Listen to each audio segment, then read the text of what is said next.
Bab 050. Petugas membawa semua korban ke dalam ambulans dan segera menuju rumah sakit terdekat. Di lokasi kecelakaan, polisi mulai mengamankan tempat kejadian, mencatat identitas truk yang terlibat dan mengamankan sopir truk, serta mengatur lalu lintas yang sempat macet. 40. Di kampus, saat baru saja memasuki ruang kelas untuk memberikan mata kuliah, Aryo tiba-tiba mendapatkan telepon dari perawat neneknya. Ia langsung merasa ada sesuatu yang tidak beres. Perawat nenek Lasmi jarang sekali menghubunginya, apalagi di jam seperti ini. Aryo memutuskan untuk pamit sebentar kepada mahasiswanya dan segera menuju luar kelas untuk mengangkat panggilan tersebut. Ia menjawab tanpa basa-basi, "Halo, Mbak, ada apa?" Dari seberang telepon terdengar suara gemetar perawat itu. "Tuan Aryo, Nyonya Lasmi mengalami kecelakaan.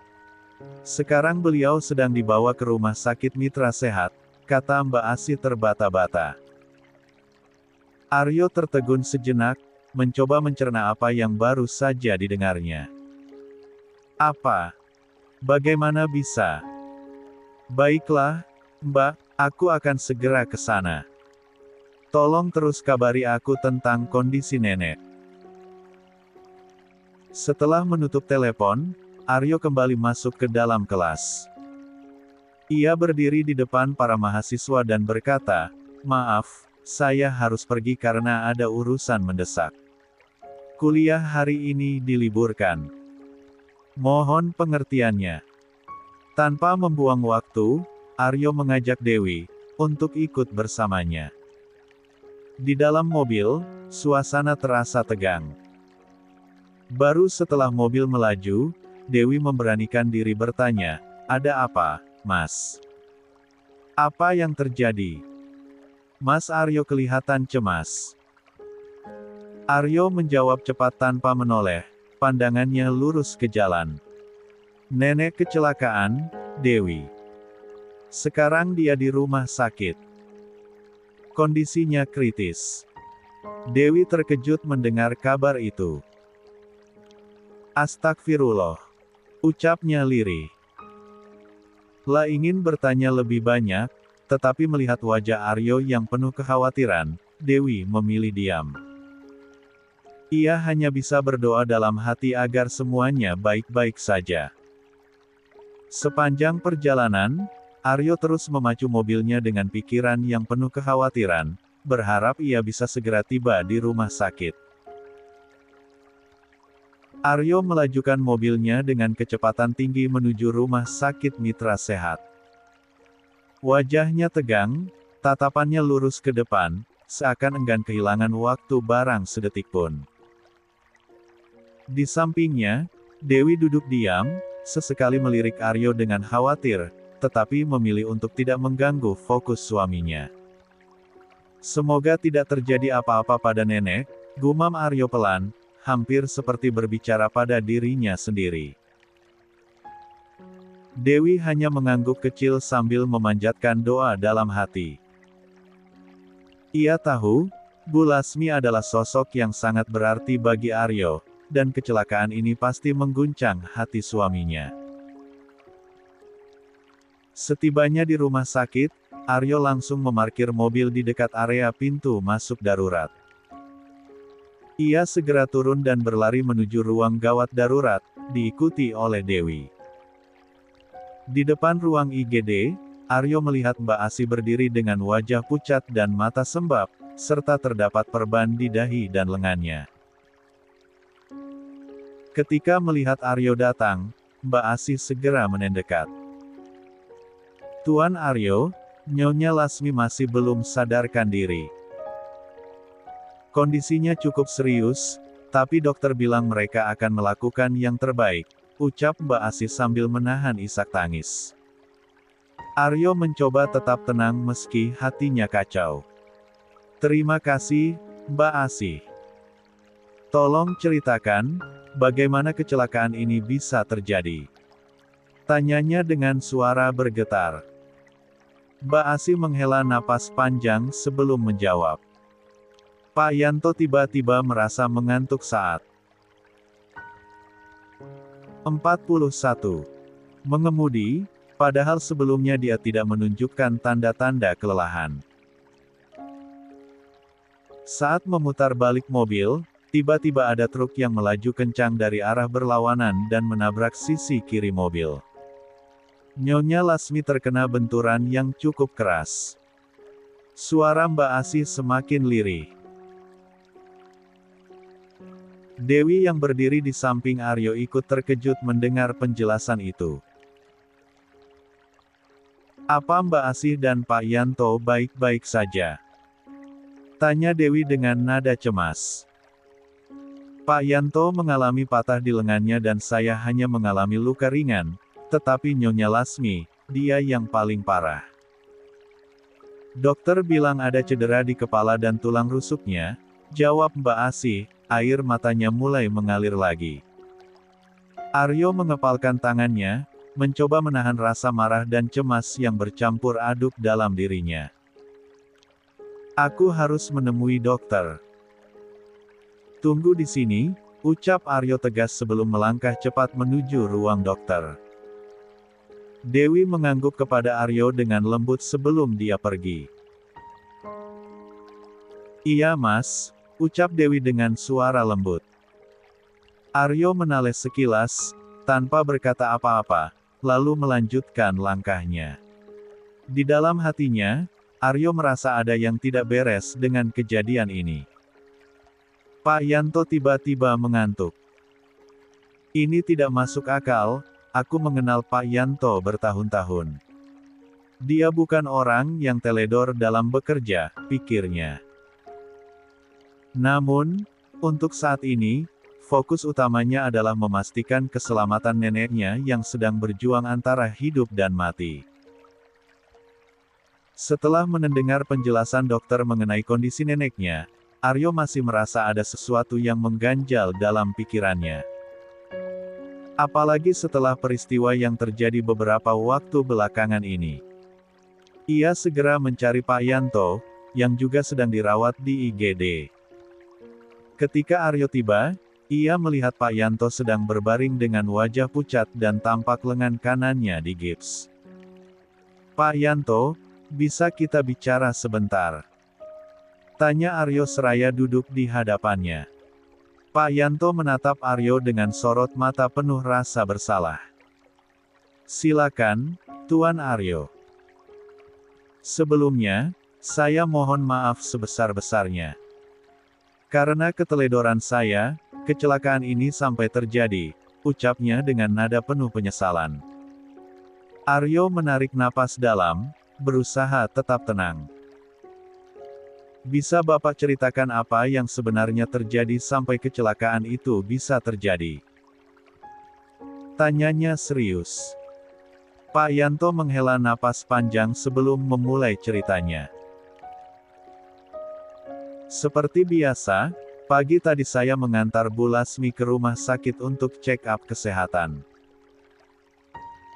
Namun, baru sekitar 15 menit perjalanan, tiba-tiba saya merasa sangat mengantuk. Rasanya berat sekali, seperti tidak bisa saya tahan, padahal sebelumnya saya tidak pernah seperti ini. Aryo mendengarkan dengan cermat. Apa tadi malam Bapak begadang? Tanyanya mencoba menggali lebih dalam. Tidak, Tuan, jawab Pak Yanto tegas. Kalau begitu, apa Bapak makan atau minum sesuatu beberapa menit sebelum berangkat?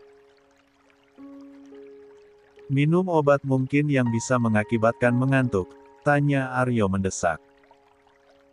Pak Yanto terlihat berpikir sejenak. Saya tidak mengkonsumsi obat apapun Tuan. Seperti biasa, saya pagi ini hanya minum teh panas. Tapi, memang hari ini agak berbeda dari hari biasanya. Doni, satpam di rumah, tiba-tiba membuatkan teh untuk saya. Biasanya dia tidak pernah melakukannya, karena kami memang tidak terlalu dekat. Doni bilang kalau dia sekalian membuat untuk dirinya sendiri. Aryo mencatat informasi itu dalam pikirannya, tapi ia tetap menyembunyikan kekhawatirannya. Lalu, bagaimana dengan truk yang menabrak mobil nenek? Apakah ada hal yang janggal menurut Bapak? Pak Yanto terdiam beberapa saat, seperti mengingat-ingat. Sebenarnya, ada satu hal aneh. Truk itu awalnya 42. Berjalan pelan dan masih cukup jauh dari posisi mobil kami. Makanya, saya merasa aman untuk memotong jalan. Tapi, entah kenapa, tiba-tiba truk itu mempercepat lajunya dengan kecepatan tinggi. Saya tidak punya waktu untuk menghindar, dan tabrakan itu pun tidak terelakkan. Wajah Aryo semakin serius mendengar penjelasan itu. Ada terlalu banyak kejanggalan dari debuatan Doni hingga perilaku truk yang tiba-tiba berubah. Dalam hati, Aryo bertekad untuk menyelidiki kejadian ini lebih dalam. Ada sesuatu yang tidak beres, dan ia harus memastikan apa yang sebenarnya sedang terjadi. Setelah mendengar penjelasan dari Pak Yanto, Aryo merasa ada terlalu banyak kejanggalan. Ia segera menghubungi Johnny, yang bisa diandalkan dalam situasi seperti ini. John, aku butuh bantuanmu. Nenekku mengalami kecelakaan di Jalan Tamrin. Cari saksi di sekitar kejadian, dan temui sopir truk yang menabrak nenekku dan cari tahu, apa yang sebenarnya terjadi. Aku merasa ada yang aneh, ucap Aryo dengan nada tegas di telepon. Johnny segera melakukan perintah majikannya itu. Selesai berbicara dengan Johnny, Aryo kembali ke ruang IGD, tempat Dewi dan Mbak Asih menunggui neneknya. Saat sampai di sana, Aryo melihat kedua orang tuanya, Bu Kartika dan Pak Bambang, baru saja tiba. Mereka masih mengenakan pakaian pesta, terlihat tergesa-gesa karena langsung menuju rumah sakit setelah mendengar kabar kecelakaan tersebut. Pak Bambang segera mendekati Aryo dengan wajah penuh kekhawatiran. Bagaimana kondisi nenek, Iyo? Kata Dewi, kamu baru saja bicara dengan dokter. Aryo menelan ludah, lalu menjawab dengan nada sedih. Kondisi Nenek Lasmi masih kritis, Pak. Benturannya cukup keras. Dokter bilang kondisinya masih lemah, jadi kita harus menunggu perkembangan lebih lanjut. Aryo menundukkan kepalanya, mencoba menenangkan diri dari rasa sedih dan kalut. Namun, saat ia menatap ibunya tanpa sengaja, ekor matanya menangkap sesuatu yang membuatnya terkejut seulas senyum tipis di wajah ibunya, saat mendengar kabar kondisi Nenek Lasmi yang kritis. Aryo tercekat. Apa aku salah lihat? Pikirnya dalam hati. Senyum itu begitu cepat, seperti bayangan, tetapi cukup nyata untuk membuat Aryo terguncang. Meskipun sangat tipis, nyaris seperti garis di tisu, Aryo tahu matanya terlalu jeli dalam mengamati sesuatu. Ia berusaha menenangkan pikirannya, mencoba mencari alasan lain untuk apa yang baru saja ia lihat. Mungkin hanya refleks, atau mungkin aku terlalu lelah, namun, perasaan janggal itu tidak bisa hilang. Ada sesuatu dalam senyum ibunya yang membuat Aryo merasa tidak nyaman. Baca juga novel berjudul ASI untuk dosen KILLER. Napen, Pelukis Matahari. Blurb bisa dilihat di kolom komentar, terima kasih. 43. Aryo berusaha menenangkan dirinya setelah sekilas menangkap senyum tipis di bibir ibunya. Ia mencoba berpikir jernih, tetapi bayangan senyum itu terus menghantuinya. Tidak mungkin ibu tersenyum di saat seperti ini, atau mungkin aku hanya salah lihat. Pikir Aryo sambil melirik ibunya yang kini terlihat sedang berbicara dengan Pak Bambang dengan raut wajah cemas. Namun, kecurigaan itu tidak bisa begitu saja diabaikan. Aryo tahu ibunya sering menyembunyikan sesuatu di balik sikap manisnya. Ia mencoba untuk tetap fokus pada kondisi neneknya. Tak lama kemudian, Joni mengirim pesan kepada Aryo. "Pak, saya sudah bertemu dengan sopir truk. Ada sesuatu yang aneh. Dia bilang rem truknya tiba-tiba blong, tapi setelah diperiksa kondisi rem pada truk itu normal." Para saksi yang berada di sekitar TKP juga menyatakan, kalau awalnya truk berjalan lambat seperti biasa. Namun saat mobil Bu Lasmi akan putar balik, tiba-tiba truk itu melajukan kendaraannya dengan cepat, sepertinya hal itu memang disengaja. Aryo membaca pesan itu dengan rahang mengeras. Jadi ini bukan kecelakaan murni. Ada yang sengaja melakukannya. Pikir Aryo, mencoba mengendalikan amarahnya. Lah menatap ibu dan bapaknya, yang kini terlihat berbicara dengan Mbak Asih. Ia memutuskan untuk menahan diri dan tidak langsung mengkonfrontasi. "Aku harus mengumpulkan bukti dulu," batin Aryo. Aryo kemudian mengalihkan pandangannya ke Dewi. "Aku perlu keluar sebentar. Ada sesuatu yang harus aku urus. Kamu pulang saja dengan Pak Danang ke villa," katanya singkat. Dewi mengangguk tanpa bertanya banyak. "Iya, Mas," ucapnya pelan. Tak berapa lama Pak Danang sopir pribadi Aril datang bersama dengan Tias. Setelah memastikan Dewi pulang dengan aman, Aryo melangkah keluar dari ruang IGD, pikirannya penuh dengan spekulasi. Siapa yang tega melakukan ini pada nenek? Dan jika memang disengaja, apa motifnya? Dia tahu ini bukan waktu yang tepat untuk membuat tuduhan tanpa bukti, tetapi semua tanda mengarah pada sesuatu yang lebih besar dari sekadar kecelakaan biasa. Setelah Aryo meninggalkan ruang IGD, Bu Kartika mengajak Pak Bambang untuk pulang. "Mas, kita pulang saja, ya. Aku sudah lelah sekali dari acara tadi pagi. Lagi pula, ada Mbak Asih di sini yang menjaga ibu. Dia bisa langsung memberi kabar kalau ada apa-apa," ujar Bu Kartika dengan suara lembut sambil merayu. Awalnya, Pak Bambang menolak. "Tapi, bagaimana dengan kondisi ibu? Aku khawatir kalau kita tidak ada di sini." Namun, rayuan dan argumen Bu Kartika akhirnya meluluhkan hati Pak Bambang. Dengan sedikit ragu, ia mengangguk, dan mereka pun memutuskan untuk pulang. Selang 1 jam setelah kepergian mereka, telepon Pak Bambang berdering. Suara Mbak Asih terdengar di seberang sana, terisak dan penuh kesedihan. "Pak Bambang, saya sangat menyesal harus memberitahu ini. Nyonya Lasmi meninggal dunia." Pak Bambang terhenyak. "Apa? Ibu meninggal?" tanyanya, nyaris tak percaya. 44. Mereka langsung memutuskan kembali ke rumah sakit. Begitu tiba di sana, suasana terasa sunyi dan penuh duka. Aryo terlihat duduk sendirian di ruang tunggu, terpaku dan terdiam.